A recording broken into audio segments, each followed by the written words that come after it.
দর্শক, যেমনটা আগেই জেনেছেন, রাজধানীর উত্তরায় মাইলস্টোন স্কুল ভবনে বিধ্বস্ত হয়েছে বাংলাদেশ বিমান বাহিনীর একটি প্রশিক্ষণ বিমান।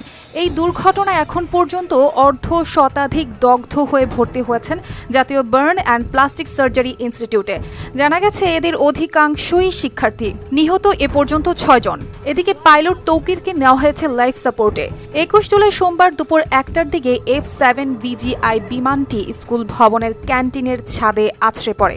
এতেই ঘটে এমন ভয়াবহ দুর্ঘটনা। পরিস্থিতি নিয়ন্ত্রণে মোতায়েন করা হয়েছে সেনাবাহিনী ও বিজিবি। এছাড়াও উদ্ধার কাজে অংশ নিয়েছে ফায়ার সার্ভিসের অন্তত ৮টি ইউনিট। পরিস্থিতি সামাল দিতে বিমান বাহিনীর হেলিকপ্টারও তৎপর ছিল।